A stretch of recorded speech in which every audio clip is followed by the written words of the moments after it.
So as mentioned, we're going to first process, like I was processing something about somebody. Now, I'm not using a current example. That would be probably too much for what we're learning here, but you use something from the past. So I journal a lot. So this is from maybe 6 months ago, perhaps. So this is what I was processing about someone, and then we're going to fit it into what we're learning from Caitlin Scott, the 5 core wounds. And we're going to talk about what in our life, and each one involves different dimensions that we discussed in the previous video about. There's 12 dimensions, and then there's 5 core wounds that could affect various dimensions. And somebody could use the system on their own, but I'm just sharing the map.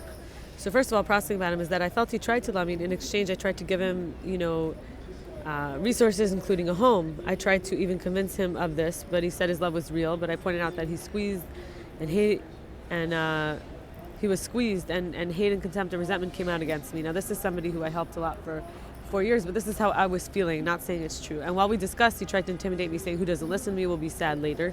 He said, you're still learning about consciousness, to invalidate, to negate what I was saying when I said I was conscious during a fight where he raised his voice, name called, insulted, and I can't do it anymore. I said he should learn the lessons already. I mentioned it was the last straw when he refused to stop. I slapped him, I kicked him, and that I will continue to have him blocked because I'm not available. I remember that I look to him for love and pleasure, but now I look to my inward self for both of those, or the care that they share. The love and the pleasure. And I remember he didn't sexually pleasure me directly. This was in the beginning when we first met. To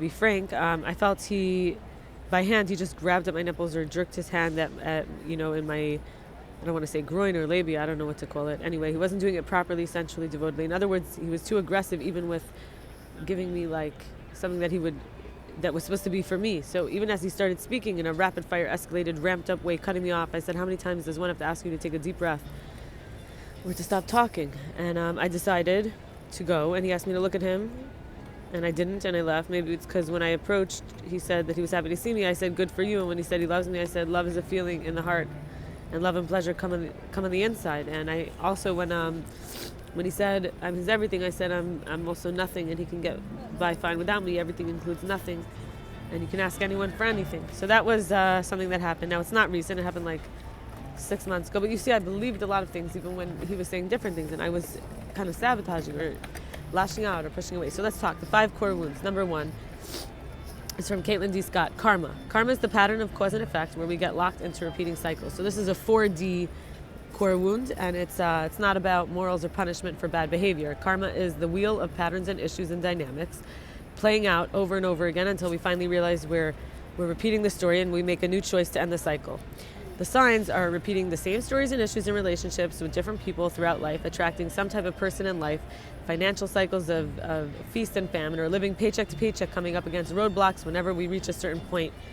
And emotional triggers, emotional fluctuations tied to seasons or certain times, having the same fights over and over with different people, or constantly misreading situations, others' intent, playing out the same unhealthy dynamics in every workplace, with boss or coworkers, and symptoms obviously overtired, fatigue, insomnia, allergies, autoimmune conditions, blood sugar issues, hormonal fluctuations, menstrual issues, brain fog, and headaches. So I gave one example.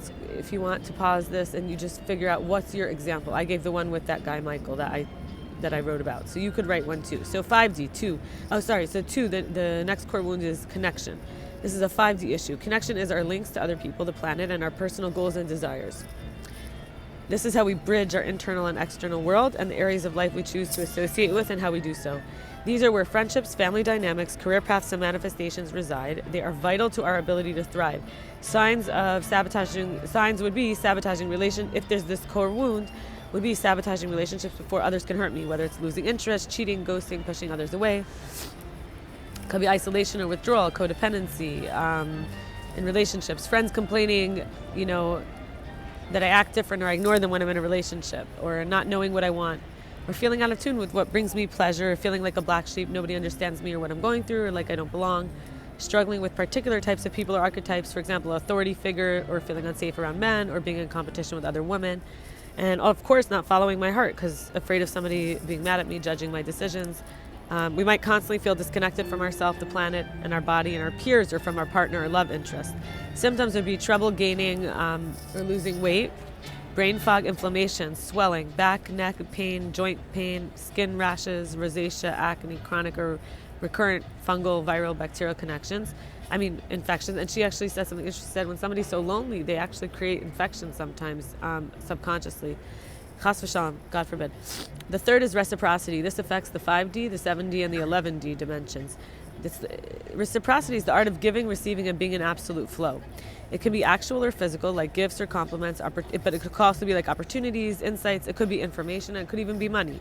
The signs would be of this core wounds would be overgiving, a people pleaser, staying in jobs, marriages, and situations way past their expiry date, receiving constant judgment from others or being treated poorly, being a chaser in relationships, which is always being the one to reach out in the friend group, or repeating unrequited love scenarios, or being attracted to unavailable people. It could be workaholism, burnout, undercharging for services, or over-delivering in work, but the promotion and raise is forever out of reach. Could be constantly learning new things or having new ideas without putting them into action, feeling overwhelmed, struggling financially, either to bring enough money in consistently with chronic overspending, or both. Symptoms would be trouble gaining or losing weight, brain fog, inflammation, swelling, back or neck pain, joint pain, skin rashes, rosacea, acne, low libido, or insatiable sex drive. Caitlin D. Scott says, number 4, the core wound is sovereignty. And this affects 2nd dimension, 6th dimension, 8th dimension, and 9th dimension. Sovereignty is a sense of freedom and ability to control our own destiny. It's woven into every area of life and requires us to be fully aware and take ownership of the situations we find ourselves in and how we show up in the world. And it relates to our inner trust, confidence, and autonomy. Signs of the sovereignty wound would be being stuck in addictions, numbing behaviors, or misusing and over-consuming foods, media, vices, substances, being unable to stand on our own 2 feet, or we are dependent upon systems of people that are harmful or limit our freedom. We might feel we don't have a choice, or we feel we can't get out of certain situations because of feeling indebted or obligated to others, or even enslaved to systems and structures. Things keep happening to you that you can't control or get a handle on. There's constant bouts of bad luck or psychic attacks, or being overly empathic, or feeling energetically drained, being derailed from the path forward by people, situations, triggers that send me into a spin. The symptoms would be allergies, autoimmune system conditions and concerns, chronic pain or tense muscles, and stomach upset, constipation, diarrhea, cravings for sugar, salt, and processed food, and also brittle hair and nails. The 5th core wound is purpose. Purpose, I said before, was a sense of contribution to the world, a pursuit of understanding the meaning of life, and it intertwines with how we define ourselves in the context of the larger ecosystem of humanity. This was said in the previous video. The purpose affects 8th dimension and 12th dimension.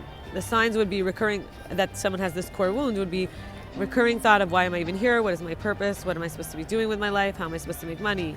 Am I even on the right track? It could be a person is always starting new projects, not finishing them, or being somebody who's multi-passionate, wanting to do a lot of different things in life, but with no clear connection or direction.